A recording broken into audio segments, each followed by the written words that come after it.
Plan lunch box recipe பார்க்கலாம். நான் pasta வந்து சுடுதண்ணியில் எண்ணெய் உப்பு போட்டு வேவிச்சு வடிச்சு ஆற வச்சிருக்கேன் பாருங்க. நல்லா தனித்தனியாக பாருங்க. இது மாதிரி ஆற வச்சுக்கோங்க. முக்கால் வந்து வருங்க. அது தேவையான பொருட்கள் பார்த்துக்கலாம். நான் வந்து ஒரு பூண்டு, ஒரு 10 பூண்டு, ஒரு கொத்து கருவேப்பில், கொஞ்சம் கொத்தமல்லி தலை, காரத்துக்கு தேவையானது 4-5 பச்சை மிளகா, இது குடமிளகா.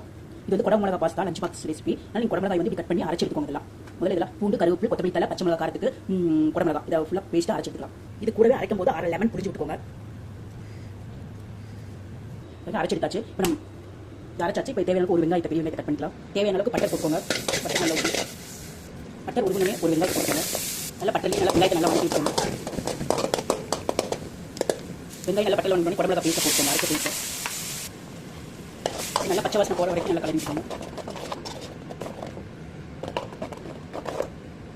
நல்லா க்ரீனாக பாருங்க. லெமன் போட்டங்காட்டி அப்படியே கலர் அப்படியே இது ஒரு கொதி வந்து நம்ம பாஸ்தாவை ஊற்றிக்கலாம்.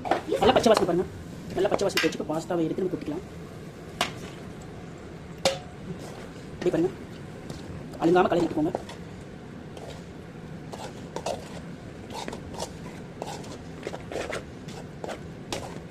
ஆல்ரெடி பாஸ்தாவை குக் பண்ணதான். இது நல்லா இந்த குடமிளகா பாஸ்தா நல்லா குடமிளகா பச்சை வாசனை போகிற வரைக்கும் நல்லா இது பண்ணி வச்சுட்டு பரப்பிட்டீங்கன்னா லஞ்ச் பாக்ஸ் ரெசிபி ரெடி. அவ்வளோ டேஸ்ட்டாக இருக்கும்.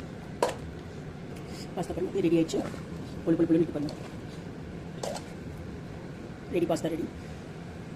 ரெடி ஆனோடனே இப்போ தட்டத்தில் போட்டு ஒன்று ஒட்டாமல் இப்படி ஆற வச்சுங்க. ஆற வச்சுட்டு அப்புறம் பாக்ஸில் லஞ்ச் பாக்ஸில் பேக் பண்ணுங்கள். அப்போ ஒன்று ஒட்டாமல் அப்படியே கொஞ்சம் நல்லாயிருக்கும்.